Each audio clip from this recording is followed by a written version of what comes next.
누구나 한 번쯤 이런 생각을 해보셨을 겁니다. 우리 집 바로 앞에 지하철이랑 버스 정류장이 있으면 얼마나 좋을까? 우리 집에서 지하철까지 에스컬레이터가 연결되면 좋겠다 하고 말이죠. 하지만 현실은 지하철 한 번 타려면 마을버스를 타야 하고, 버스 한 번 타려면 한참을 걸어야 하고, 택시를 잡으려면 저 멀리 큰 길까지 나가야 했습니다. 그런데 몇 년 전부터 택시가 달라지기 시작했습니다.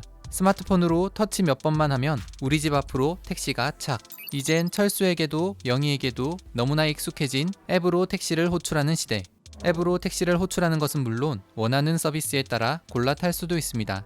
실시간 호출뿐 아니라 원하는 날, 원하는 시간을 예약할 수 있는 마카롱 택시. 심야 시간대 목적지가 비슷한 승객들이 택시를 함께 타고 요금을 절반씩 내는 반반 택시. 동네에서 택시 탈 일이 많을 때 월간 구독으로 이용할 수 있는 동네 택시 셔클. 택시 사업자들이 다양한 혁신을 시도할 수 있도록 규제 혁신형 플랫폼 택시가 제도화되면 택시는 다양한 서비스만큼이나 특별한 외관, 맞춤형 요금 등 지금보다 더 많은 부분이 좋아질 겁니다.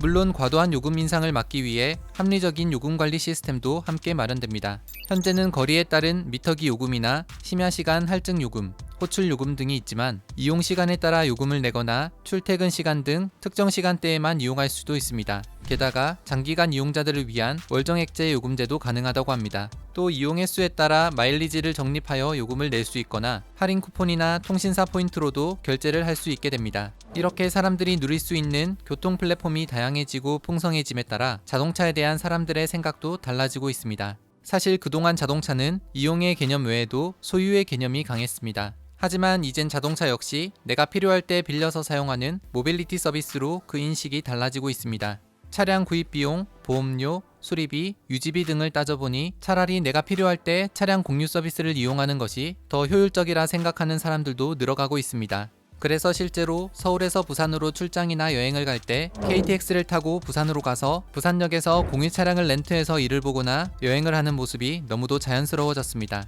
하지만 아직 아쉬운 부분이 많습니다. PC나 모바일을 통해 내가 어떤 대중교통을 이용하는 게 좋을지 하나하나 검색을 해봐야 하고, 또 어떤 걸 이용하느냐에 따라 택시, 기차, 버스, 렌트카 등 관련 앱을 하나하나 다 설치해야 합니다. 그런 다음엔 개인정보를 다 입력해서 본인 인증까지 거쳐야 겨우 앱 하나를 이용할 수가 있습니다.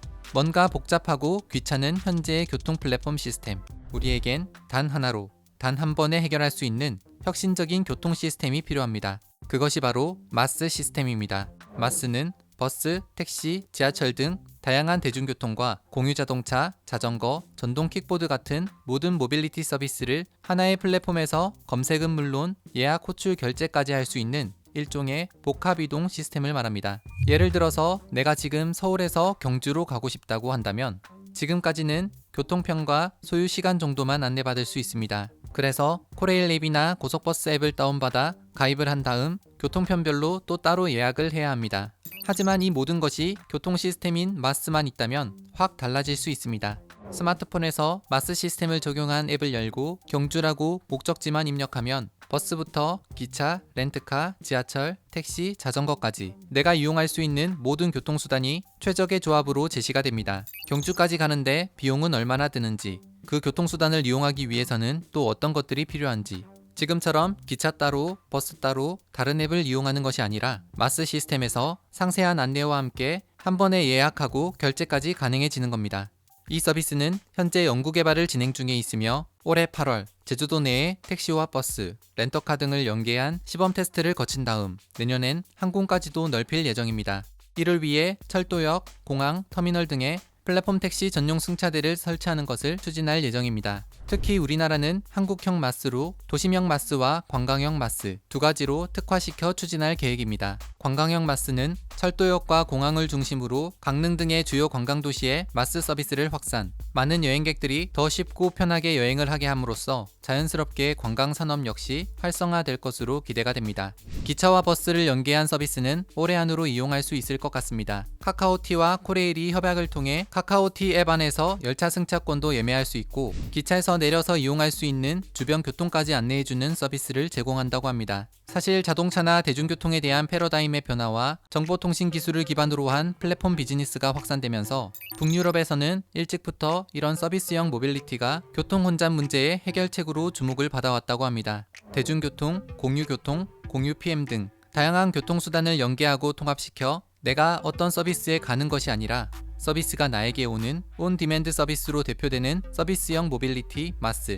유럽에서는 통합이라는 관점에서 마스를 총 5단계로 구분하고 있는데, 마스의 최종 목표는 교통을 포함한 모든 도시 생활 서비스가 하나의 플랫폼을 통해 제공되는 것입니다. 현재는 핀란드의 빔과 스웨덴의 우비고 등이 레벨 3단계로 가장 높은 단계에 있습니다. 그 중에서도 핀란드의 헬싱키는 교통 문제를 해결하고자 마스를 가장 적극적으로 도입한 도시 중 하나입니다. 2025년까지 자동차 없는 도시로 만드는 것을 목표로 이미 2016년부터 열차, 택시, 버스, 공유차량, 공유자전거 등 모든 대중교통과 개인의 교통수단을 빔이라는 하나의 플랫폼을 통해 예약하고 결제할 수 있게 만들었습니다. 덕분에 많은 이들의 호응을 얻고 있다는 핀란드의 마스, 빔. 우리 역시 핀란드처럼 성공적인 마스 활성화를 위해선 무엇보다 먼저 필요한 게 있습니다.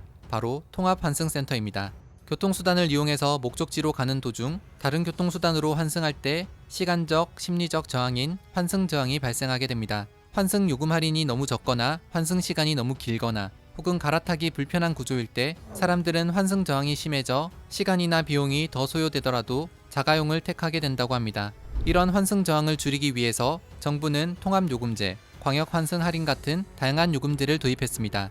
여기에 물리적, 공간적 환승 불편을 해소하기 위해선 환승센터도 꼭 필요합니다. 올해 3월 구상 착수 중인 서울역 청량리역 환승센터가 바로 그것입니다. 고속철도, GTX, 도시철도, 광역버스 등과 함께 연계해 교통 편의성을 높이는 것은 물론 서울 강북 지역의 활성화를 통해 서울 내 균형 발전까지 기대할 수 있게 된 복합 환승센터. IT 기술과 교통산업의 적극적 결합으로 대중교통 이용은 더 편리해지고 머지않은 미래에는 드론 택시, 자율주행차까지 결합하는 서비스도 등장할 것입니다.